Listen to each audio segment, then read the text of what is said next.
Willkommen zum Faster You Podcast, wo sich alles um Ausdauersport und Training dreht. Hier geben euch Sebastian Schlurike, Björn Kafka und Niklas Ranker wertvolle Tipps und Einblicke, die euch helfen, eure Performance auf das nächste Level zu bringen. So, good morning, a new episode of the Faster You podcast. Today only with me, Björn Kafka, because Niklas is on a photo shoot. And we have a guest, not from Germany, as you can hear. It's Raul Celdran from Spain. I hope I pronounced your name right. Yeah, somehow. Quite good, yeah. And I know him for quite some time. He's working for Caja Rural as a nutritionist, I think, and as a coach for the mountain bike Climatiza team. He also works with Javier Solar with the company NaturTrainingSystem. Is it right? Yeah, I mean, this is my company. Javier has his own company, but we have like an academy for coaches all together, yeah. Yeah. So that the people get to know you a little bit better, what's your background? My background was maybe a little bit different of what people can expect. I did my study of pharmacy very, very long time ago. I end up my studies in 2000, so it's a long time. And then maybe 15 years ago, because personal transformation, I start using a lot of the sports and the bike, and I had to prepare a very long gran fondo in Spain called quebrantahuesos, and because I was working as a pharmacist in a chemist, I only had very, very little time to train, only an hour and during the day, and a lot of time for Sundays. And I started to study, there must to be a way to increase the performance or the outcomes that I get from a very little time. So I start study, and then did a lot of courses. Lately in 2018 I did a master's degree in masters in high performance for endurance athletes, which changed my life in the University of Murcia. And then everything came on top of that. Start coaching some guys. I did a master's in 2004 about nutrition. Crazy. Some business of nutrition for getting diet, for losing weight for women, and from that, studying and talking with people like you and knowing a lot of people and working and studying a lot, and start working with friends, and then I got up to here. I don't know how. Yeah, no, it's nice. Yeah, Raul and I, we are working a little bit together with the Climatiza team. Yeah, where I coach one of the riders, Mark Stutzmann, and we're also having our friend Javier Solar. I mean, like, he's more a friend of you. I know him a little bit from work. From UAE. So today we actually, I want to talk about nutrition, because I think that's one of your expertise, and you have many of these. And because we're always talking about it, how sometimes complicated it is for the riders to eat right, and even it should be clear, but they are always doing some mistakes, and we want to put some light on that. So maybe the first question is already like super big, and try to limit yourself. So if you can break it down, what are the fundamental nutritional principles you recommend for endurance athletes during training days, and also compared to racing? So what should someone eat when it's normal day, race day, even a rest day, and what in racing? Well, really depends on the intensity and the goal of the workout. The athletes has to bear in mind that even more important than what you eat on the bike is what you have eaten the previous, 24, 36 hours. And then what's the goal for your next workout? Because if I do a workout today, mid-intensity tempo. I have to eat, 80 grams per hour or whatever. The most important thing is thinking, what do I have to do tomorrow? Yeah, is it a rest day? Is it a high intensity? Is it a race maybe? So you have to think in what you have eaten yesterday, what's the goal for today's workout, and maybe most important or a very important thing, what you are going to do tomorrow or the day after. Yeah, and based on that, just do different approaches. Yeah, before we started recording, you told me that a lot of the athletes, if you track the nutrition, they actually have the protein intake is quite okay. The fat is maybe a little bit too high sometimes. And a lot of athletes still have the problem with eating carbs, especially not on the bike, but before and after the bike. So they actually skip carbs. So what's your opinion on that? Yeah. Yeah, that's correct, Björn. Is until you don't tell them the importance or what they have to eat. What I find normally, even with professional riders, is the protein. Sorry to correct you, but sometimes they tend to eat a lot of protein, more than enough, or recommended the amount of recommended, which for myself is 2 grams per kilo per day. Yeah, more or less. The fat, if you don't monitor the fat, it can be very, very little if or very high, because you get a bunch of nuts or hazelnuts, or in Spain we use olive oil a lot, and that's very good and very healthy, but it's a fat. Yeah, so if you don't measure the olive oil, 1 gram of fat is 9 kilocalories. If you don't measure the olive oil, you can use 50 grams or 100 grams in a day, which is almost 1,000 kilocalories and that's not needed. So yes, probably until a nutritionist doesn't start working with an athlete, many times they don't realize the importance of having the macros right and the timing of the macros right, not only on the bike but also before and after. Yeah, there's this nice study. I talked about that a few weeks ago on another podcast. It's a Spanish study. I think it's from 2023. I have to look up who did it. And they did a nice study about nutritional intake, carbohydrates, after training. And so they had the same amount of carbs in 24 hours, but one group eat most of the carbs immediately after the training, and the other group just mix it a little bit, so they have a delayed effect. And so the next day training, even if they took the same amount of carbs, the group that eat the carbs directly after training performed way better. Yeah? So skipping carbs after training is, you will mess with the training the next day. Yeah? So keep that in mind. Yeah, I think this is a very good study. I will link it in the show notes. I really like the study. Please, they have to think that the 3-4 hours after a workout or a race are probably the most important hours to get the carbs in, because they are, I don't want to use very technical words, just the legs are like open, or the muscle in the legs are open, and you can store a lot of glycogen during those first 2 to 4 or 5 hours. Yes. How do you approach the nutrition throughout the season? Yeah, I mean, like, you're not always eating a lot and carbs, and sometimes you have an off season.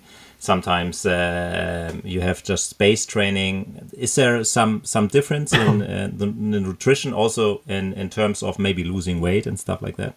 Yeah, I mean, not only losing weight but gaining weight, because I work with some very, very tiny climbers under 55 or so. During the base period, probably the most important thing is the weight management. So if an athlete has to lose weight, during those 3-4 months is the best way to, or the better time to lose weight or increase weight, because when you are building or picking on in during the race period, is you cannot mess around with the nutrition. So for base period, probably weight management is the most important. Then in the build period, if we call it build or whatever, probably the good training and practicing the race strategies for eating carbs is probably the most important thing. And then when they are picking on during the race period, is the performance is the key for the nutrition. So I would say 3 parts: weight management in the first parts, practicing and training the gut and the stomach in the build, and performance in picking or and racing. That's how we'll separate it. If we go to the racing aspect or training the gut, I mean, like we now have actually a pretty good time, and I think a lot of performance can be explained by the high carbohydrate intake. If I do simulations with it, I already can see, okay, if someone is not taking carbs, or when I was racing like 25 or even 30 years ago, we hardly ate. I mean, like we just did 6-hour rides, and you ate an apple, and that was enough. I mean, which was totally crazy. So today we often hear about athletes consuming 120 grams, even 150 grams, and now Cameron Worth did 200 grams in a triathlon race. How realistic is it actually to have the uptake? Well, to first to explain that, the first people that I think they did the increasing from 90 to 120 were Aitor Biribay and Aritz Urdan-Pilleta, the two Basque guys.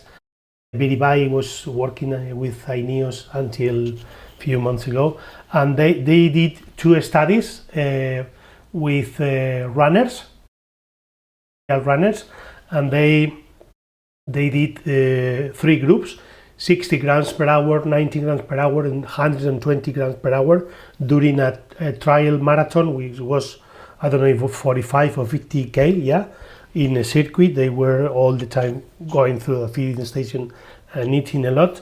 And what they found was that as much carbs they eat, the blood test for the next day had less markers of inflammation and damage. But the problem was that passing from 90 grams to 120 grams per hour, that carries a lot of GI issues and vomiting or diarrhea. And I don't remember the amount, exactly the amount, but a lot of percentage of the guys of the 120 grams per hour group had to stop on the racing because the GI problem. So they thought, what happened if we can train the gut, just eat more in different phases with food, sometimes with gels or malto, dextrin or whatever. What happened if we can train as in the same way as we train running or in the bike, train the stomach and the gut? And they developed this.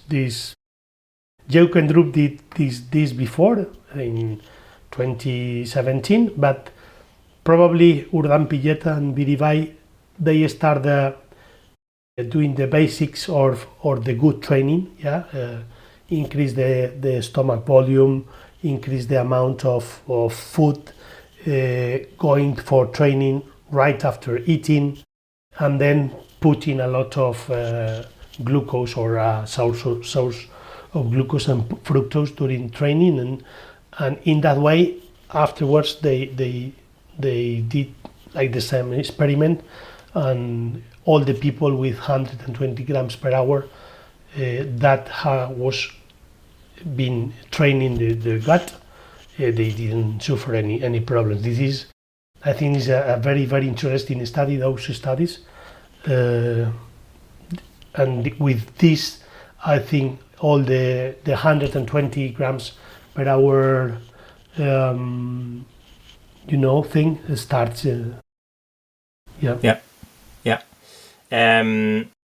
And this, I mean, like if I calculate nutrition, I mean, the biggest problem for me is the osmolarity, and the amount of water, so that it still stays isotonic and not in another way. So how to actually work with that, or is it really a fixed number? I mean, like we have this 2 or maybe 3 studies. We have the one from Jürgen, the old one with the 90 grams, Pogotla with the 120 grams. But is there actually a limit?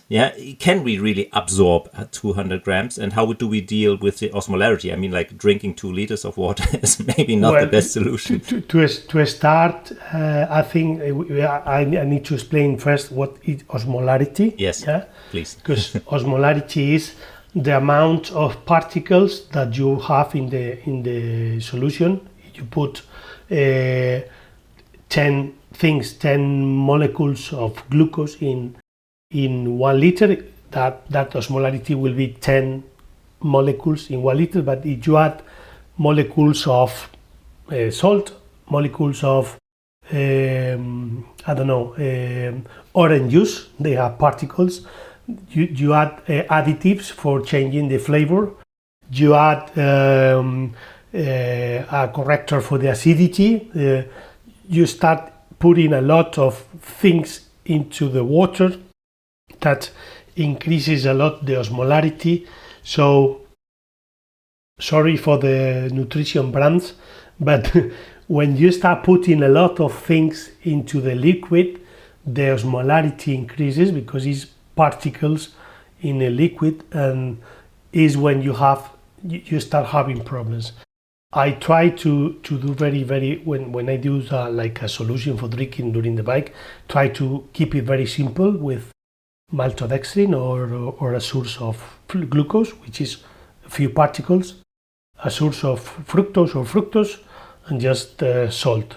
Don't add in any additives, any flavoring, anything, because the osmolarity increases, and then is when the stomach and the gastrointestinal tube don't want a lot of things just coming in and pushes water outside. Is what. So sorry for being too long in the question. No, absolutely right. Please, this is more or less often my problem, that I'm just like using words that of course I know, but the listeners most of the time don't know. But very good explanation. Thanks a lot. So as if you keep the solution as simple as possible, I don't really know the amount, but with some of the athletes that I work, they can put 180 grams per hour. Big guys, 80 kilos. Even very small guys of 60 or under 60, they can put 120, 150 with low osmolarity solutions. I think the simple is the solution that you take in, as more possibilities that you have. As less possibility that you have to get GI issues. I think we will put that online soon. I programmed myself a nutrition calculator, so mixing drinks with malto, the different kind of malto, so the slow one or with the high and low osmolarity, and some salt and some fructose. So it's a nice app for my telephone, but I think we will put it online soon. So that if someone wants to mix his own drinks, you only need to buy a little bit of maltodextrin. We have to apologize to the brands of nutrition, but the gels and the solution already made are very convenient for the race and everything. But you can use brands and your own proper solution for training, and so this is like something logical, So if you if it talking a little bit more about the gut training, if you're talking about a high intake, how do you establish that? What's your plan? What's your way of training the gut? I mean, like starting with 120 grams already, or 150 is maybe not the best solution. Yeah? No.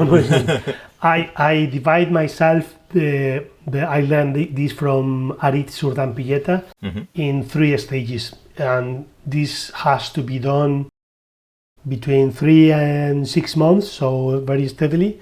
The first thing is to increase the stomach volume, so with maybe liquid or even food, The second step will be to fasten the empty stomach.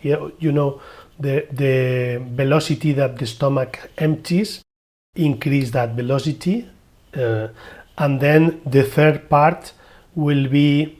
This is a hypothesis because it's not tested yet. We think that as much glucose or fructose or maltose you put into your gut system, the transporters of GLUT5 or SLGT1 might increase, and you might increase the variant. This is a hypothesis because hasn't been proved, but I divide myself in these 3 steps. First, increase the stomach, then get better with the emptiness of the stomach, and then increase the transporter. When you're doing that, probably everything happens at the same time, but to be more educational, I do this in 3 steps. First with food, and then with solutions. Okay, the volume thing in the beginning, it's pretty clear. But step 2 and 3, if we can go a little bit more into the detail, how do you the faster absorption, for example? I mean, something very rude. Sorry for the word. Yeah. And very, very quick. Just eat a lot. Eat your lentils or your anything, and then go training. Which is something that we say you don't have to do that, but for emptying or helping emptying the stomach quicker, you have to train it. Just eat and then go out. Okay. First, steadily increasing the speed and the intensity and the amount of food. So, I mean, like eating a lot, is it more? Do you recommend like high fiber and then go out and train? Yes, means maybe this can be disastrous. So that's why I say this process has to take 6 months. Yes. You cannot put 2 apples, a lot of beans, lentils, and feed fat with meat and everything. Yes. You feel like that. Drink even wine or whatever, and then go out. No, I mean, eat a couple of apples and a banana, maybe some bread or something, and go out, and then steadily. Okay, I understand. Little by little, do 2 workouts of this kind per week, and then you can increase in your training. You don't start doing FTP or critical power intervals the first day. Probably you will take 3 months, 4 months. And when do you start with? It's like the third phase when you start like increasing the maltose, fructose and stuff. Okay, I understand. Okay. First the volume, then the faster emptying, and then the higher fructose and glucose. Probably you can do it in any order, but for me, in my experience, this is better, and it works. Really works. And for the glucose and maltose, I will do 5.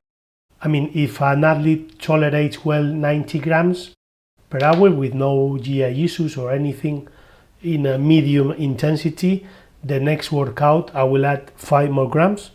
The next workout 5 more grams. So sometimes you need 2 or 3 workouts with 100 grams to go a step forward, and then up to 120 probably is alright. But if they are a big athletes, we keep so this process might take 5-6 months, sometimes 3, but it's steady and a slow process. Okay, I understand. So, yeah, as I told before, I mean, like, we are in a very lucky times that we have the knowledge now to eat more and a lot.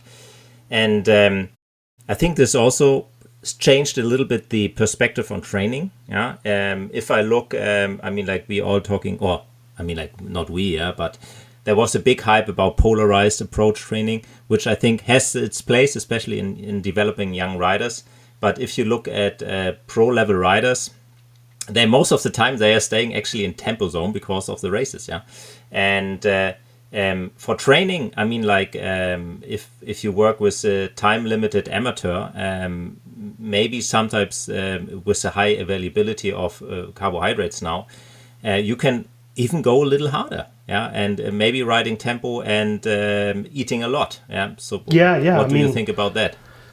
When I use your platform, fast you can see that probably the most amount of carbs that you utilize is when you are going in tempo and sweet spot, because I mean, probably at FTP or critical power, you will go upper, but you cannot go 1 hour at, I mean, or FTP. Well, some of us. Different discussion, but you can go a lot of time at tempo, sweet spot, especially high performance athlete. So in those workouts with a lot of tempo or sweet spot is, in my opinion, where the most amount of probably carbs, apart from racing, you can put, because you do very long intervals, and the machine, the engine is all the time needing gas. With amateurs, I would say if you are going to do workouts no longer than 1 hour and a half, you don't need really to put 90 or 120. Yeah. But depends on what races or what grand fondos you are going to do. You have to work on this or not. If you are going to do a 200 kilometers grand fondo in June, you might get benefit from eating at least 90 grams, which is difficult for amateurs sometimes. Yeah, absolutely. A few weeks ago, I think it was 2 weeks ago, we had a coaches corner, which is a very, very nice meeting of coaches here in Munich. And there were some guys from Red Bull and some professors, and Dan Lorang was also there. And so they had a very nice study about training intensities. And they did a meta study about that. And so more or less they showed that pro riders usually train most of the time. Or most of the time they spend in tempo training, and due to the races, and they are the fittest on earth. And if you talk to, for example, to a continental rider, they usually say, the first 120 kilometers or 150, I can stay with these guys, and then I got dropped, which is more or less due to the race lengths they usually do, because the continental riders are usually not doing that much kilometers in a race. And the amount of racing days is also something that is another thing. And if I look at data from Tour de France or some stage races, I always see or Cape Epic, you are like, oh no, it's actually it's a very long tempo ride, with a little bit intensity here and there. And at the last 2 or 3 days, the riders are not able to ride any more super hard efforts. So it's really like getting the energy into the system, and the one who gets the most into the system will be maybe the best one at the finish line now.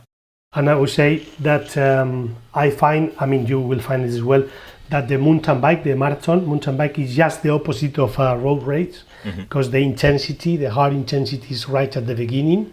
When the race starts, is very, very fast, VO2 max, and then a lot of tempo, and the road races are normally just the opposite. The slow pace or medium pace is at the beginning, and the very fast is right at the end. Yeah. So Perfect.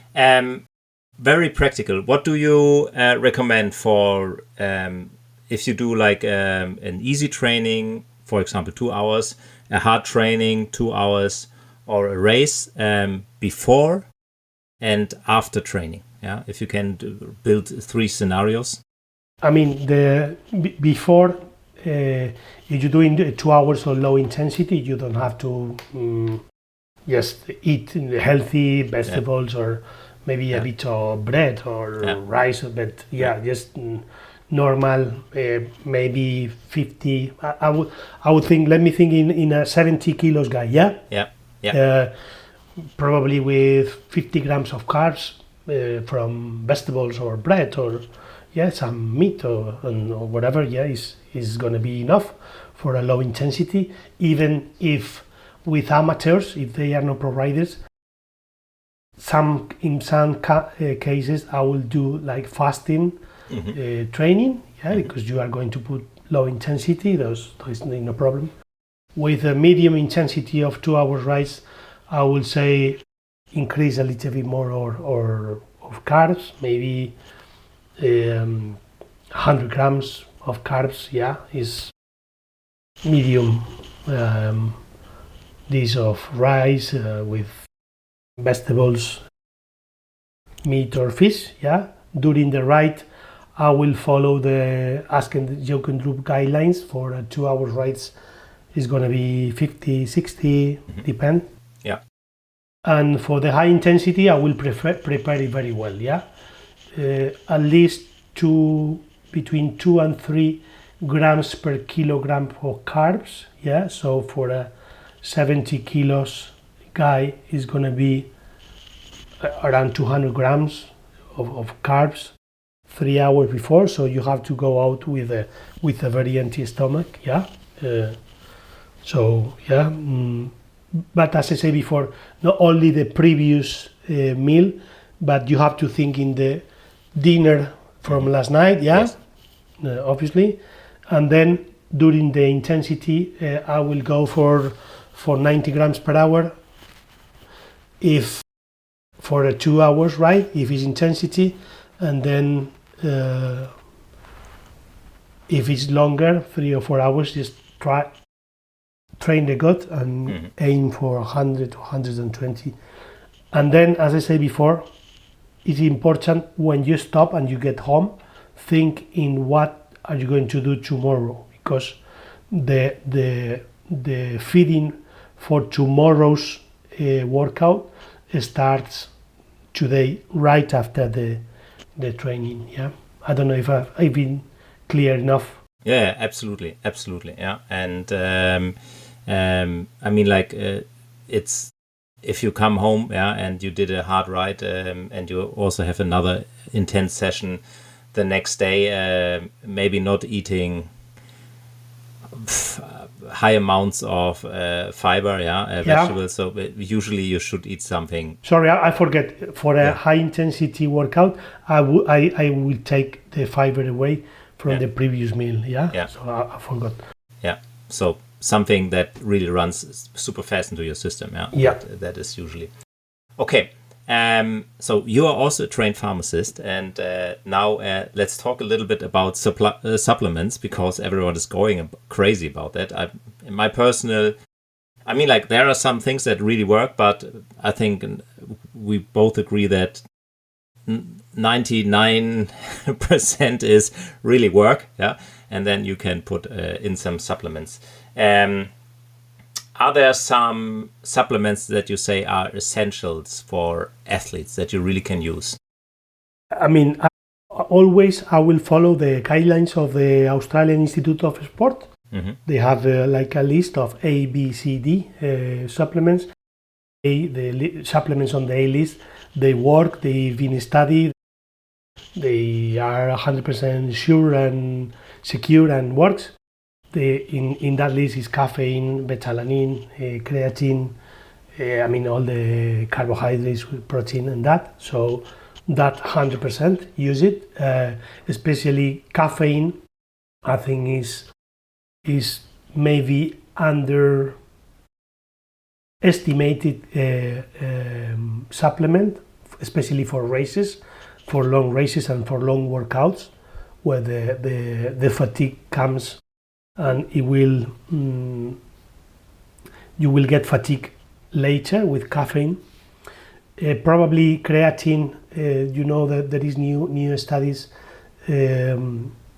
with elder people. I give to my mom. He's almost 80 years, and the creatine not only is good for the muscles, because you can increase the amount of creatine and phosphocreatine and so on.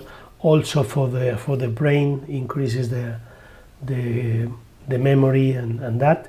And apart from those three, which are 100%, I will recommend it. I have like a double vision, because when I get an athlete asking the first time of how many supplements do I have, am I taking glycine, am I taking BCAAs, or am I taking colostrum, or magnesium, zinc, selenium? Hold the horses. We are going to do the nutrition well, the training well, the sleeping well, and then we will start. But if they are very insistent, intense with that, if the supplements are not harmful, I will probably prescribe everything, knowing that they will do nothing apart from the placebo effect. Yeah, but in my conscience, I have to explain the athlete that only very few supplements legal really works, which are what I say. I don't know your vision on this. I think we are more or less on the same page. The things you mentioned from the Australian Institute of Sports, I mean, like, we all know that they work.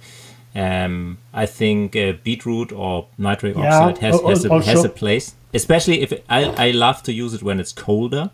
When it's hot, athletes get actually more problem, because the vessels are already widened. So this, especially for runners, it's horrible because you really get a lot of blood into your legs. So when it's colder, I really like to work with that. That's more or less it. And I think we had we still have a big craze on bicarbonate. I mean, bicarbonate I like it really much, but there is a big problem with bicarbonate. I mean, two problems, I would say. First, that it cannot set well to your stomach. You can have very big problems. There is some formulas which are in a Spanish brand. I wouldn't say the name, but they put the bicarbonate with maltose and fructose mix, which is really good, and it sets very well to the stomach. Bicarbonate is good, but for multi-stages races, if the athlete doesn't tell me and they put bicarbonate every day, they might put 4 or 5 kilos, 6 kilos in a week, and I say, what the hell you done? And because we put all the things, all the calories out, all the calories in. No, I did bicarbonate every day, but I mean, the amount of sodium that you put in your system is 5 or 6 or 7 times more than you normally do. So the liquid retention, it will increase, and you take the skin falls during a multi-stage race, it keeps the same, but the weight goes with guys sometimes 5 kilos in a 65 kilos guy, and in a week, and until I discovered that this, so when you take bicarbonate every day for a multi-stage, you have to take off a lot of salty products, every electrolytes. You have to bear in mind that the gels, most of the gel, they have 200 milligrams, 250 of sodium. All the meat, everything has. So how do you take off the sodium from the diet? Because what I decided is just to use bicarbonate only in 1 or 2 days, special days when they have to I don't know, do a lot of intensity or maybe climbing at the end, whatever, yeah, but not every day because this problem of the sodium and the liquid retention. Yeah, we have the same problem. Sometimes you really see that in the faces of the riders. And we in stage races, I only recommend it on special stages, and it's the same as you, trying to keep the salt out. But this is actually very hard. It's really hard because also everything tastes not that good anymore, especially if you do a race that is in hot conditions. So it's not really nice. But what do you think about taking it in training? Sorry? What do you think about taking bicarbonate in training? Well, we do it sometimes. Mm-hmm. I don't know exactly how the performance will increase, but sometimes because all guys, I used to work in another team, and they gave us bottles with bicarbonate. I need this in the third hour, but with, I don't know, 2 or 3 grams of bicarbonate, which is not a sufficient dose for, with this product of the Spanish brand that mixes malto and fructose, I will have to try because honestly, with the sufficient amount for the ergogenic aid, I haven't tried yet, but I will do, but I don't know what happened. If you are 70 kilos, this is like what? 20 something or 20 30 grams, yeah. So the stomach we can moan, you know what I mean? Yeah, absolutely. So let's go a little bit deeper. We already talked about creatine, now bicarbonate, beta-alanine. I think it's still it's an old supplement. I wasn't a big fan of it, or actually I was 1 year or some years I was a big fan of it, and then I was like, maybe we blend or we more or less limit some adaptations. But now I actually reconsider and see, okay, if we really take it also in training, we actually maybe have better adaptations. As there are not really good studies about that for a long time now, especially long-term adaptations.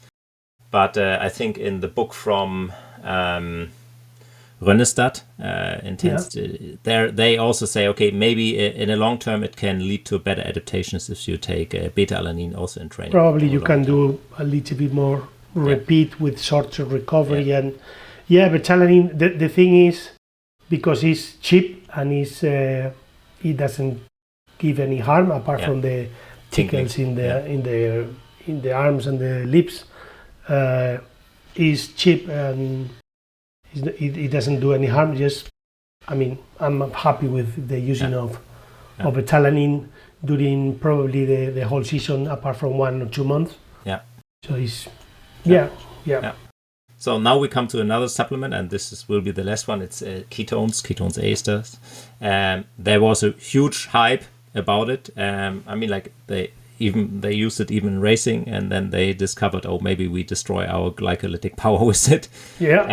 But now it's more or less, and you see it's also in racing style. Today is a really aggressive style, and the years before when Sky actually started with it was like really one tempo. But there's still teams using it more or less for recovery or in high altitude training. It's super expensive. What's your take on that? That's what you say about the glycolytic power I think is the most important, because what I found is with a lot of athletes, taking ketones makes them slower. They cannot sprint or do hard 30 seconds, 1 minute efforts. They can maybe ride longer at easy pace. Maybe, we don't really know. But is that helpful in nowadays racing when all the time is like very high intensity bouts of so what I do if an athlete want to take ketones, I don't say no, but I will explain. Guy, you are slow. It can make you slower, so with your glycolytic power can reduce. If you are using this for maybe recovering, there is some studies that says that increase the EPO for taking it. Well, we don't really know. Some studies for the recovery is better, but you have to separate it from the taking of carbohydrates.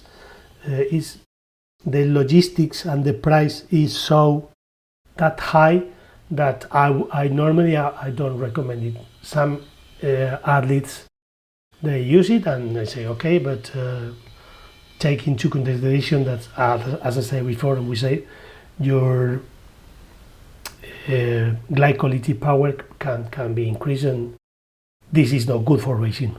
No. If you look, for example, if we're talking about Vela Max and stuff like that, if you calculate, if you separate your power in like 3 parts, the aerobic and then maybe the glycolytic power, and then some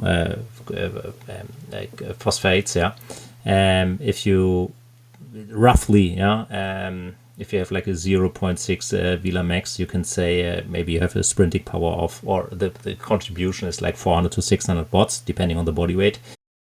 And if you reduce it by with ketones in a race by, and you are already maybe glycogen depleted, you can easily lose 200 watts. And it's really interesting to see the riders are getting very slow. Like the first year, when they were more or less available for buying. Some riders used it in the Cape Epic, and we were like, okay, why not trying it? But they really had a hard time accelerating. They said, I can go all day long. And then after the second day, everyone said, okay, we skip that because we can't push anymore. Yeah. And I think the recovery, and even maybe recovery in high altitude, can have a place for a pro rider, but it's so expensive. It's so expensive. I will add something for amateurs. With overweight. It might have a site or a part when because when you are an amateur and you have weight problems and you can train very little, the ketones. If you take ketones, you don't have to eat. You don't have to eat. You don't have the necessity to eat. It can decrease the amount of food that you need. So for losing weight for amateurs in a period of time, it might have his place, but it's so expensive. So just go for a keto diet for a few months and lose your 10 kilos and that. But fully agree with you. Increase the glycolytic power. So for racing is not nothing to do with that. Yeah.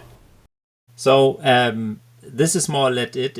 All the questions I had, but the last thing, especially I also work with a lot of young riders in development teams. If you are a young rider and listening to the podcast, so what's your take on nutrition? What can you say as an advice? What to do and what not to do? So. The first thing, and if you let me, I will forget something that afterwards I will tell you. The first thing is not to over focus on weight, because the young guys they have listened that 6 watts per kilo, and they do the calculations. If I have 60 kilos and I put 350 in 20 minutes, that's 5.8 or whatever, So if I lose 1.5 kilos with that 350, that will be 6 watts per kilo, And many young guys focus on the weight and they start stopping eating, not eating during working out, not doing strength training, and the first thing is not to focus on the weight, because the weight is only important for climbing long climbs, very long climbs. And if you are very, very tiny, you have to focus on putting weight, putting muscles, because because when you are on the flat at very high speed, as much you weight, as better you will be. Yeah. So you have to find the balance between that weight. That the perfect weight doesn't exist. Yeah. You have a range to 3 to 5 kilos. Of the season, you can put some kilos on. Right before an important race, you have to be very lean, but don't focus on a number. Yeah. And eat your carbs, and carbs training. Eat healthy, a lot of fruit, a lot of veggies, and where all the vitamins comes, but also complex carbs. Eat a lot of potatoes, bananas, sweet potatoes. Eat a lot of healthy, whatever is healthy, and eat your carbs and don't focus on too much on the weight. Yeah. Absolutely. Yeah, this is one big problem. I think today with the development teams, I think it's getting better. Some years it was really horrible because even the nutritionists in some teams were really focusing on the weight with very young riders with like 17, 18, 19 years old. And what I saw was there were some talents, but most of them lost their glycolytic power and development, the VO2 max, and then most of them actually stopped racing. Because the nutrition. So the role of the nutrition is for the youngster are very, very. What I forgot to tell you, because we left it one side, is I used to calculate the intake on the bike, by doing the kilojoules. So what I ask, because when we do a plan for the Caja Rural or for the Climatiza, sometimes some plans you see in this point you have to take one gel, this bottle in that part, a caffeine gel, but I decided to stop using that formula quite a while ago, and I'm dependent of the athlete. I prescribe carbs per kilojoules. So every 250 kilojoules spent, maybe between 25 to 40 grams. So if you're doing 1,000 kilojoules an hour, it's a hard hour, and you put 30 grams every 250, in 1 hour you will do 120. So that's important. But I discovered your application for the Psycho computation for the Garmin, and I'm using that for the past few days, and it's quite a convenience way of remember what to eat and not calculate. I'm working 250, 500 kilojoules. I have to eat 30 grams. So I think it's important to have a system of knowing how much to eat depending on the intensity and the time that you are working out or even racing. I mean, like we will when you train, or even if you train hard and you are not that deep into nutrition and science as we are, especially as you, it's sometimes hard for the athlete. They already need to train hard, and then always keeping the eating in mind. Sebastian and I, we said, okay, we already have all the calculations there behind that for many years. I mean, like we have it like for 10 years now, or even longer. I even had for like 12 years. So we thought about, okay, why not putting it on a Garmin? We will even make it a little bit better. So to see also something have like a button on it and pressing how much carbs you took in, and also maybe a warning sign if you have like a high carb intake, and also if you maybe plan a training, on Training Peaks or whatever, that we already can calculate how much grams of carbohydrates will this training actually need, and we can recommend, if you really write the training, how it should be. This is also another thing. Yeah, that's for another podcast. That we really can say, okay, maybe you should take a lot of carbohydrates now, because in 30 minutes the intensity starts. So, and that we really are, don't take it during the interval, so take it before, so that we have more or less a timed carb intake during the ride. And the rider only needs to something is beeping on my Garmin. Okay, it says take 60 grams now, and then 15 minutes later or 20 minutes later 60 again, and then to make it a little bit more easier and convenient. Yeah, but for now I think I love it. I really love it. I always, when I'm riding, I'm very happy. I have my little bag on my handlebar with some, this is not good advice, to be honest. I have always some wine gums there, and I know one wine gum has 5 grams.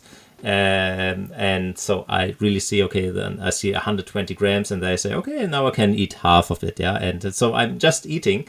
The first hour, usually I don't eat, because I still have enough glycogen. But then after the first hour, I start to eat, and really see, if I see, sometimes I'm really doing 5 grams. Yeah. Always, if I see 5 grams, I just take one thing in. Don't overdo it. Yeah. Because there's a funny story. I think, I can tell it. Jamie Loden from Visma Lease Bike, who's doing all the aerodynamics. He's also a very good cyclist, especially in long endurance stuff. He was doing this race along the Pyrenees, the whole thing. Yeah. And I said, don't overthink it too much, Jamie. Just eat some Haribos, and we can calculate that. I think it was 3 years ago. So he was eating constantly, and then his jaw and his teeth really start to hurt because he was chewing. Yeah. And then he had to stop and he was in lead. Yeah. So next time. Don't. Next do that. time he will eat just gels or something. I also worked with a guy who won the race across Italy, which is 700 something kilometers, so crazy long. And I think the main thing is you need to have the right mindset to do these kind of things. Yeah. And but it's interesting. Yeah, we optimized him aerodynamically a lot, and we needed 3 years to really establish a good nutrition plan. And also training the gut before that, and high intake and stuff like that, and when to take caffeine and all these kind of things. And for a 24-hour race, he only ate, more or less only ate liquids, Gales, and in the bottle we mixed it ourselves with some maltodextrin, a little, not too much fructose, because the uptake was the outtake by the power was not too high. But it worked really, really well. And I think he even did it in record time, smashing the one from Christoph Strasser, the old record. But I'm not sure of that. But he was super fast.